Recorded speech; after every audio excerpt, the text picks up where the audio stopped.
सनी पाजी मतलब full energy, Salman Khan मतलब नो एनर्जी। हम ट्रेलर रिव्यूज करते रहते टाइम टू टाइम, तू कर ले पहले, तू छींक ले।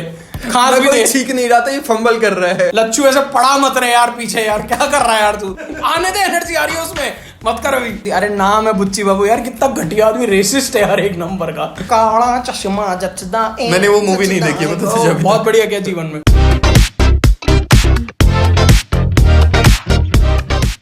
नमस्कार, मैं हूं आपका दोस्त गौतम कश्यप और ये हैं आपके सामने बैठे आप सबके अपने चहेते और कॉन्फिडेंट आलेख रवि माथुर। तो आज हम किस सीरीज के साथ आए हैं? विशुद्ध सिनेमा। हंस क्यों रहा था? मुझे याद था बहुत टांग खींचता है फालतू की, है ना? नाम खराब कर रहा है मेरा। चल मैं पहले ही लोग मेरे को बोलते हैं। तो जैसा कि आप जानते हैं कि हम टाइम टू टाइम ट्रेलर्स जो आते हैं हमारे पास, जो एक क्लच स्तर में ट्रेलर्स आ जाते हैं, उनका रिव्यू बना के ट्रेलर इनको भेजते हैं। बिल्कुल, मुझे पर्सनल स्क्रीनिंग्स आती हैं। तो जैसा कि आप जानते हैं कि बहुत सारे ट्रेलर्स अब क्लस्टर्स में आ चुके हैं, तो हम जल्दी जल्दी उनको रिव्यू कर लेते हैं क्योंकि बहुत ही बढ़िया है यार। ऐसे हैं कि सबके तो रोंगटे खड़े हो गए। एक्चुअली कुछ अच्छे ट्रेलर्स आए हैं क्योंकि पास्ट कुछ महीनों में ऐसी गंदी गंदी मूवीज देखी है हमने, तो कुछ जो मूवीज आ चुकी थी उनके सेकंड जो पार्ट्स आए हैं, कुछ नई स्टोरीज के साथ आए हैं, और कुछ ऐसी इंडियन फिल्में जो हॉलीवुड लेवल तक जा रही हैं। तो हमने देख डाले उनके ट्रेलर या टीजर या अनाउंसमेंट और हम हाजिर हैं आपके सामने उसी के बारे में वार्तालाप करने। वर्तमान आंखों का धोखा है, भूत सीखने का मौका है, भविष्य उम्मीदों की नौका है। तो सबसे पहले शुरू करते हैं केसरी 2 से। ये कल ही रिलीज होने वाली है। इसका ट्रेलर बहुत पहले आ चुका था, हमने भी देख लिया था, लेकिन हमने कहा कि तुम्हें हम हाइप अप करेंगे पिक्चर के लिए कि जलियांवाला बाग का इंसिडेंट हो चुका है, हिंदुस्तान इस बात को लेकर बहुत शोक में है, गम में है, और एक इंसान शंकर नायर साहब, उन्होंने ये फैसला लिया है कि भैया मैं तो सू करूंगा, मैं तो केस करूंगा इंग्लिश गवर्नमेंट पे, और उसके बाद जो उनके साथ होता है वो पूरा केस क्या है, वो पूरे जलियांवाला बाग के केस की सच्चाई जो हमको नहीं पता है, कंट्रोल्ड स्टोरी है ये, उसको हमारे सामने पेश किया गया। तो एक बहुत बढ़िया स्टोरी को लेके आ रहे हैं पर्दे पे और बहुत यूनिक तरीके से मुझे लग रहा है कि दिखाई देगा, क्योंकि ऐसा कुछ पहले की फिल्मों में तो मैंने नहीं देखा है ऐसा कुछ। और सबसे बड़ी बात है कि यहाँ पे जो स्टार कास्ट है उसके लिए कुछ मजेदार मतलब देखने को मिल रहा है। अक्षय कुमार बहुत टाइम के बाद कुछ वर्दी लेके आ रहे हैं, ऐसा लग रहा है। अभी तक अनन्या पांडे से ज्यादा उम्मीद नहीं कर रहे थे हम, बट वो ट्रेलर में जितना भी ठीक लग रही है, but it is Madhavan show. Madhavan यार क्या मतलब, अभी मैं इसको यही बता रहा था, रहना है तेरे दिल में, क्या वो लवर बॉय बने थे, उसके बाद शैतान में आके शैतान से उस आदमी ने अपनी पूरी इमेज ही बदल ली भाई। क्या मेनेसिंग लग रहा है इसमें वो आदमी। मुझे कहीं ना कहीं लग रहा है पिक्चर में जो लंबा छक्का है वो माधवन ही मारेगा, उसके बाद जो बची कुछ पिक्चर है वो अक्षय कुमार की होगी। और भाई ये जो इनका जो सीन होगा ना पूरा जलियांवाला बाग का, वो मुझे ट्रेलर देख के समझ में आ रहा है कि बहुत मुश्किल होगा देखना। वो जो 10-15 मिनट होंगे ना पिक्चर में, वो बहुत ब्रूटल होने वाला है, वो देखने से ही लग रहा है यार। आई होप फिल्म अच्छी निकले। करण जौहर ने कहा है उनकी सबसे प्राउडेस्ट फिल्म है आज तक की, ऐसा ही थिएटर में भी स्क्रीन पे भी दिखे।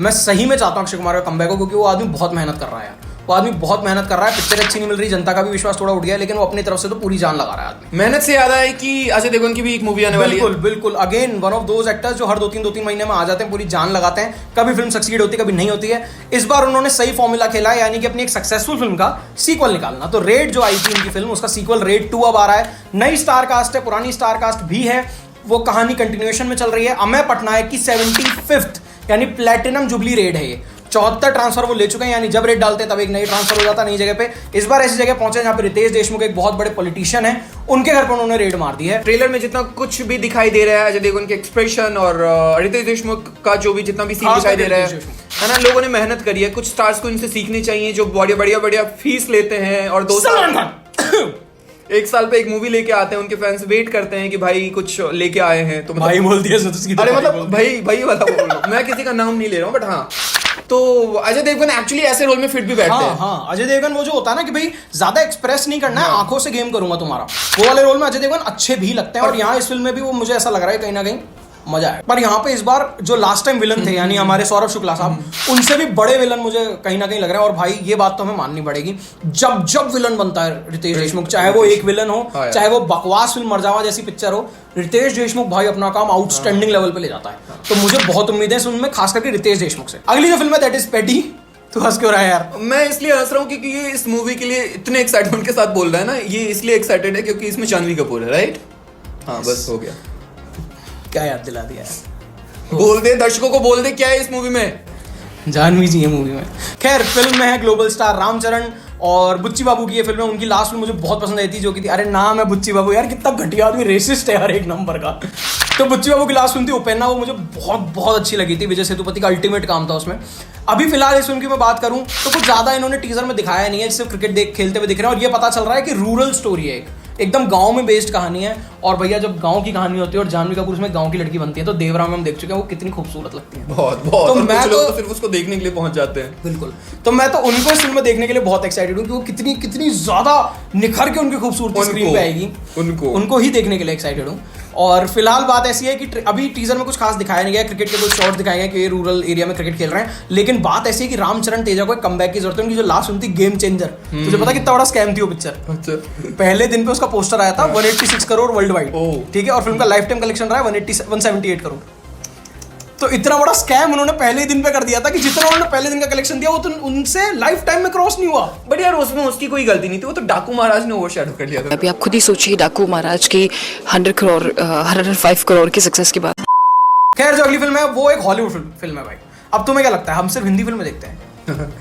तुमने क्या समझ रखा है? अबे बीटेक है वो, बीटेक है ना, कुछ कर रखा है तुमने। उसके आगे पढ़ाई नहीं करी मैंने। वो तो मुझसे भी नहीं हुआ। मैं भी बीटेक हूँ, समझ कर रखा है तुम लोगों ने भाई, आईटी स्ट्रीम। मूवी का नाम मैं लूंगा, मिशन इम्पॉसिबल। देखा, इंग्लिश आती है इसको। मिशन इम्पॉसिबल का फाइनल पार्ट यानी द फाइनल रेकनिंग रिलीज होने वाला है इसी साल मई महीने में। और इसमें जैसा कि हम सबको पता है कि फाइनल मूवी है ये टॉम क्रूज की, इसके बाद वो मिशन इम्पॉसिबल फ्रेंचाइज से विदाई ले लेंगे। और मुझे तो भाई, मैं बहुत बड़ा फैन हूँ मिशन इम्पॉसिबल फ्रेंचाइज का, मुझे बहुत पसंद है, खास करके पार्ट 1 और part 2 end of course part 6 भी। फॉल आउट मुझे बहुत ही पसंद आया था। इस फिल्म में भी वैसे ही ब्रेड टेकिंग स्टंट्स दिख रहे हैं, चाहे वो प्लेन पे हो चाहे वो अंडर वाटर हो। मतलब उनके जो भी स्टंट दिख रहे हैं, जो भी इन्होंने ये यूज किया ना वीएफएक्स और एआई का, जो भी वो इतने मक्खन की तरह दिखते हैं ना कि लोग ऐसा लगता है कि यार हॉलीवुड मतलब हमेशा कुछ ना कुछ ऐसा करके दिखाता है कि लोगों को लगे कि नजर टिक के बैठे। मतलब बिल्कुल, पिछले साल जो उसका लास्ट पार्ट आया था द डेड रेकनिंग, उसमें इन्होंने बताया था कि कैसे AI is the main villain, और यहाँ पे इन्होंने उसी का यूज करा है। ऐसा दिखा रहे हैं कि वो एआई वर्ल्ड में टॉम क्रूज चले गए, वहां पे कुछ कुछ चीजें हो रही हैं। तो मेरे को तो काफी मतलब फैसिनेट कर रही है भाई ये फिल्म, ये ट्रेलर ही काफी फैसिनेटिंग है। मैं बहुत एक्साइटेड हूँ। शायद ये जितने हम ट्रेलर्स की बात कर रहे हैं उसमें सबसे ज्यादा एक्साइटेड मैं इसी फिल्म के लिए हूँ। मुझे ये पता है कि ये लगेगी मैं फर्स्ट डे फर्स्ट शो सबसे आगे बैठा हुआ मिलूंगा, मतलब सबसे आगे नहीं, पीछे बैठा मिलूंगा भाई, आगे नहीं। आगे से तो फिर आंखों में चुपता है ना, ट्रेलर स्क्रीन चुपती है, नहीं आप पीछे बैठेंगे। और फिर ये तो किसी के साथ भी जाएगा ना, तो आगे तो वैसे भी नहीं बैठ सकते। सही बात है, क्योंकि इंग्लिश पिक्चर है तो गौतम सर तो मुश्किल ही जाए। ओह कम ऑन यार, चल झूठा। तो जो अगली मूवी का ट्रेलर हमने देखा है उसका नाम है भूल चूक माफ। इसमें आ रहे हैं राजकुमार राव वापस से, और ये मुझे लग रहा है कि कुछ अलग तो ट्रेलर से लग रहा है। मतलब मैडॉक सिनेमास जो कि हमें लगातार अलग फिल्में, डिफरेंट फिल्में दिए जा रहे हैं, जैसे कि भेड़िया और स्त्री 2 और तेरी बातों में उलझा जिया, इस टाइप की अलग अलग फिल्में वो देते रहते हैं। वैसे ही वो एक अलग कंसेप्ट इस बार लेकर आए हैं वामिका गब्बी और राजकुमार राव के साथ, और साथ में एक बहुत अच्छी खासी एंसेम्बल स्टार कास्ट है। हाँ, जिनको हमने पहले भी बहुत सारी मूवीज में ऐसी मूवीज में देखा, बढ़िया स्टार कास्ट है भाई। रघुवीर यादव हैं, संजय मिश्रा साहब हैं, सीमा पावाजी, तो अच्छी खासी एक बढ़िया एक अच्छी एंसेम्बल है। और कुछ time travel type loop type की है। और स्टार्टिंग में ट्रेलर तो बहुत आम मूवी जैसी लगती है कि हाँ कुछ कॉमेडी है, छोटे शहर की कहानी जैसी उनकी होती है। दोनों को शादी करनी है, 6 महीने का टाइम दिया है, 3 महीने का टाइम दिया, गवर्नमेंट जॉब ले आओ, लड़की की शादी हम तुमसे करवा देंगे। लेकिन जब जिस दिन शादी होने वाली है, हल्दी भी हो गई है उससे एक दिन पहले जो हल्दी हो रही है उस एक दिन पे यानी 29 तारीख को राजकुमार राव कैरेक्टर अटक गया है। अब उसको फाइनली ये बोला गया कि भाई माफी मांगो, जिससे तुमने गलत हरकत करी उन सबसे माफी मांगो, क्या पता किसका श्राप लग गया। तो सबको ये कह रहा है कि भाई भूल चूक माफ। आई होप कि सही मूवी हो, वैसी ना हो कुछ हटके। हमने वो भी एक्सपेक्ट किया था, इसी की थी ना जो मूवी वगैरह शूट क्या विक्की विद्या का वो वाला। ओ भाई पिछले साल की वन ऑफ द मोस्ट घटियास्ट film, one of the most भसड़ेस्ट फिल्म थी वो। इतनी गंदी पिक्चर थी भाई, अलग करने के चक्कर में। हाँ, और अलग करने के चक्कर में मतलब टाइम ट्रेवल टाइम लूप का तुमने कंसेप्ट उठाया, लेकिन उसकी खिचड़ी मत कर देना। तेरे को एक फिल्म याद होगी हमारे देश में ही बनी थी, बार बार देखो, इसमें गाना था काला चश्मा जचदा। मैंने वो मूवी नहीं देखी, मतलब बहुत बढ़िया क्या जीवन में, वो इतनी गंदी पिक्चर थी। एक बार भी किसी वो भी टाइम ट्रेवल पे थी, मतलब सो के जब सिद्धार्थ मल्होत्रा उठता है वो अपनी लाइफ में कहीं और पहुंच चुका होता है। कभी उसका डिवोर्स हो गया, कभी उसकी शादी हो रही है, कभी कुछ हो रहा है, कभी कुछ हो रहा है। इतनी वाहियात पिक्चर थी वो। और सबका सोल्यूशन पता क्या था? क्यों पंडित जी ने कलावा दिया था पहनने को, उसने कलावा नहीं पहना भाई। तो ऐसा कुछ ना हो, आई होप कि अच्छी निकले। पर राजकुमार राव पे आफ्टर विक्की विद्या मेरा थोड़ा विश्वास कम ही है भाई। अब लोगों को वो न्यूज दे दे यार प्लीज, वो न्यूज दे देना अल्लू अर्जुन वाला। हाँ सॉरी, ऐसे भाई मेरे दिमाग में 10-12 न्यूज घूम रही होती है, एकदम से मत बोला कर। खैर, सो इस वक्त हमारे देश के सिनेमा की या मेरे हिसाब से ग्लोबल स्टेज पे भी सबसे बड़ी न्यूज आ रही है, जो कि है हवाले से अटली के। अब एटली कौन है? जिन्होंने जवान बनाई है, बिगिल, मिर्सल, थेरी, इतनी बड़ी बड़ी फिल्में सारी बनाई हैं। 1000 करोड़ तो उनके लिए पीस ऑफ केक हो चुका है। उन्होंने एक फिल्म अनाउंस कर दी है, 700 करोड़ उस फिल्म का बजट है। और क्योंकि 700 करोड़ बजट है तो इस फिल्म में पहले सलमान भाई थे, पर प्रोड्यूसर्स को लगा कि सलमान भाई तो चिंदी पैसा वापस नहीं ला सकते, 700 करोड़ कहां से लाएंगे अपने घर से, तो लोगों ने उनके नाम पे पैसे नहीं दिए, बेसिकली ये बोलते हैं ना। यही सच है। सलमान भाई के नाम पे वो फिल्म होने से मना हो गई, तो फिल्म में लिया गया अल्लू अर्जुन को, जो कि अभी अभी पुष्पा 2 देके हटे, 1800 करोड़ कमा चुके हैं, और उनको फाइनली लिया गया। और भाई अनाउंसमेंट वीडियो इतना किक-एस लग रहा है, मतलब avatar, DC, Marvel, black panther, star Wars, सबके जो वीएफएक्स आर्टिस्ट, उनके सेट डिजाइनर्स, उनके आर्ट डायरेक्टर्स, उनको लिया गया। और उनके मुंह से भी ये निकल रहा है कि भाई स्क्रिप्ट बहुत ही बढ़िया है, ऐसी स्क्रिप्ट कभी सुनी ही नहीं है। और फिल्म बेसिकली एक पैरेलल यूनिवर्स, यानी जैसी हमारी दुनिया के साथ साथ ही एक और दुनिया चल रही है, उसके ऊपर बेस्ड है। और उसमें भी एक क्रीचर मूवी बताई जा रही है, तो भाई कुछ बहुत ही एपिक आने वाला तो है। इंडिया में ऐसा कुछ मुझे कभी नहीं लगा नहीं कि कभी बना है, तो ऑब्वियसली कुछ बहुत ही नया और बहुत ही यूनिक। और भाई 2 पावर हाउसेस, तमिल सिनेमा के पावर हाउस एटली और तेलुगु सिनेमा के पावर हाउस अल्लू अर्जुन, जो कि अब पैन इंडिया स्टार्स हो चुके हैं,